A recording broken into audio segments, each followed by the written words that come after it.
Hello viewers, welcome to exam purpose YouTube channel. সকলকে স্বাগত exam purpose ইউটিউব চ্যানেলের একটি নতুন ভিডিওতে। জিএনএম এএনএম নার্সিং অ্যাডমিশন 2025-এর এন্ট্রান্স এক্সামের যে ক্লাস শুরু হয়েছিল, আজকে তার আরেকটি নতুন ক্লাস। আর আজকের ক্লাসের বিষয় হলো জীবন বিজ্ঞান। আজকের এই ক্লাসে আমরা জীবনের প্রবহমানতা এই চ্যাপ্টারটি নিয়ে আলোচনা করব।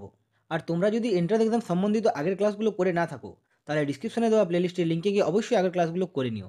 চলো তাহলে আজকের এই ক্লাসটি শুরু করা যাক। প্রথম প্রশ্ন, জীবের দৈহিক বৈশিষ্ট্য নিয়ন্ত্রণকারী ক্রোমোজোমগুলিকে কী বলে? এখানে উত্তরে বি অটোজোম। জীবের দৈহিক বৈশিষ্ট্য নিয়ন্ত্রণকারী ক্রোমোজোমগুলিকে অটোজোম বলা হয়। 2 নম্বর প্রশ্ন, ক্রোমোজোমের নির্দিষ্ট মেরুত্বযুক্ত প্রান্তভাগকে কী বলে? এখানে উত্তরে বি টেলোমিয়ার। ক্রোমোজোমের নির্দিষ্ট মেরুত্বযুক্ত প্রান্তভাগকে টেলোমিয়ার বলা হয়। 3 নম্বর প্রশ্ন, কোষ বিভাজনের সময় ও তার পূর্বে বিভিন্ন বিপাকীয় ক্রিয়া পরিচালনার জন্য প্রয়োজনীয় শক্তি যোগায় কোন কোষাঙ্গাণু? এখানে উত্তরে বি মাইটোকন্ড্রিয়া। কোষ বিভাজনের সময় ও তার পূর্বে বিভিন্ন বিপাকীয় ক্রিয়া পরিচালনার জন্য প্রয়োজনীয় শক্তি যোগায় মাইটোকন্ড্রিয়া কোষাঙ্গাণু। 4 নম্বর প্রশ্ন, নিম্নের কোন প্রোটিনটি কোষচক্রের নিয়ন্ত্রণে গুরুত্বপূর্ণ ভূমিকা পালন করে? এখানে উত্তরে বেশি সাইক্লিন প্রোটিন। সাইক্লিন প্রোটিনটি কোষচক্রের নিয়ন্ত্রণে গুরুত্বপূর্ণ ভূমিকা পালন করে। 5 নম্বর প্রশ্ন, বিপাকীয় নিউক্লিয়াস যে দশার নিউক্লিয়াস তা হলো? এখানে উত্তরে বেশি ইন্টারফেজ। বিপাকীয় নিউক্লিয়াস ইন্টারফেজ দশার নিউক্লিয়াস। 6 নম্বর প্রশ্ন, মিওসিস কোষ বিভাজন প্রক্রিয়ায় সমসমস্ত ক্রোমোজোমের খণ্ডক বিনিময়ের ঘটনাকে কি বলা হয়? এখানে উত্তর হবে এ ক্রসিং ওভার। মিওসিস কোষ বিভাজন প্রক্রিয়ায় সমসমস্ত ক্রোমোজোমের খণ্ডক বিনিময়ের ঘটনাকে ক্রসিং ওভার বলা হয়। 7 নম্বর প্রশ্ন, উচ্চ শ্রেণীর প্রাণীর জননকোষ শুক্রাণু উৎপন্ন হওয়ার সময় যে কোষ বিভাজন ঘটে তা হলো? এখানে উত্তরে বেশি মিওসিস। উচ্চ শ্রেণীর প্রাণীর জননকোষ শুক্রাণু উৎপন্ন হওয়ার সময় যে কোষ বিভাজন ঘটে তাকে মিওসিস বলা হয়। 8 নম্বর প্রশ্ন, ক্রসিং ওভার ঘটে মিওসিস বিভাজনের কোন উপদশায়? এখানে উত্তর হবে এ প্যাকেটিন। ক্রসিং ওভার ঘটে মিওসিস বিভাজনের প্যাকেটিন উপদশায়। 9 নম্বর প্রশ্ন, মাইটোসিসের ক্যারিওকাইনোসিসের সবচেয়ে স্বল্পস্থায়ী দশাটি খুঁজে বের করো। এখানে উত্তর হবে এ অ্যানাফেজ। মাইটোসিসের ক্যারিওকাইনোসিসের সবচেয়ে স্বল্পস্থায়ী দশাটি হল অ্যানাফেজ। 10 নম্বর প্রশ্ন, নিউক্লিয়াসের কোন অংশ থেকে ক্রোমোজোম তৈরি হয়? এখানে উত্তরে বেশি ক্রোমাটিন জালক। নিউক্লিয়াসের ক্রোমাটিন জালক থেকে ক্রোমোজোম তৈরি হয়। 11 নম্বর প্রশ্ন, মানুষের জনন কোষে ক্রোমোজোমের সংখ্যা কত?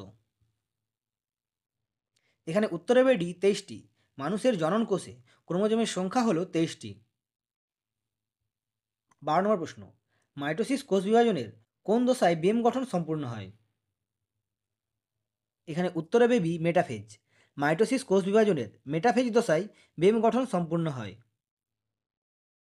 13 নম্বর প্রশ্ন, বার্ধক্য এবং ক্যান্সারের সঙ্গে সম্পর্কিত ক্রোমোজোমের অংশটি চিহ্নিত করো।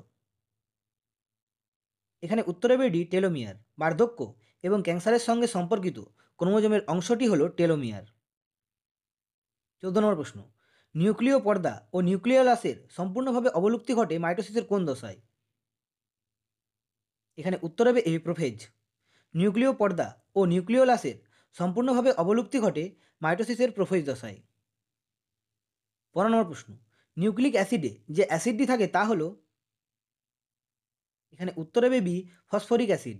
নিউক্লিক অ্যাসিডে যে অ্যাসিডটি থাকে তা হলো ফসফরিক অ্যাসিড। 16 নম্বর প্রশ্ন, বেমতন্তুর যে অংশগুলি ক্রোমোজোমের সেন্টোমিয়ারের সঙ্গে যুক্ত থাকে তা হলো? এখানে উত্তরে বেশি ক্রোমোজোমাল তন্তু। বেমতন্তুর যে অংশগুলি ক্রোমোজোমের সেন্টোমিয়ারের সঙ্গে যুক্ত থাকে তা হলো ক্রোমোজোমাল তন্তু। 17 নম্বর প্রশ্ন, মাইটোসিসের ক্যারিওকাইনোসিসের সর্ববৃহৎ দশাটির নাম কি? এখানে উত্তর হবে এ প্রোফেজ। মাইটোসিসের ক্যারিওকাইনোসিসের সর্ববৃহৎ দশাটির নাম হলো প্রোফেজ। 18 নম্বর প্রশ্ন, বেমতন্তুর সাংগঠনিক উপাদান কোনটি? এখানে উত্তর হবে বি টিউবিউলিন। বেমতন্তুর সাংগঠনিক উপাদানটি হলো টিউবিউলিন। 19 নম্বর প্রশ্ন, মাইটোসিসের যে দশায় নিউক্লিয় পর্দার পুনরাবির্ভাব ঘটে তাকে কি বলে? এখানে উত্তর হবে ডি টেলোফেজ। মাইটোসিসের টেলোফেজ দশায় নিউক্লিয় পর্দার পুনরাবির্ভাব ঘটে। 20 নম্বর প্রশ্ন, উদ্ভিদের দেহে যে কোষটি মিয়োসিস পদ্ধতিতে বিভাজন পরিণত করে তা হলো, এখানে উত্তর হবে এ রেণু মাতৃকোষ। উদ্ভিদের দেহে যে কোষটি মিয়োসিস পদ্ধতিতে বিভাজন পরিণত করে তা হলো রেণু মাতৃকোষ। জিএনএম এএনএম সংক্রান্ত জীবনবিজ্ঞানের আজকের এই ক্লাসটি এতটাই। এই ক্লাস সম্বন্ধিত তোমাদের কোনো প্রশ্ন থাকলে অবশ্যই আমাকে কমেন্ট করে কমেন্ট বক্সে জানাও। আর যদি ভিডিওটি তোমাদের ভালো লেগে থাকে তাহলে অবশ্যই ভিডিওটিকে একটি লাইক করো আর বন্ধুদের সাথে অবশ্যই শেয়ার করো। ধন্যবাদ। আবার দেখা হবে পরের ভিডিওতে।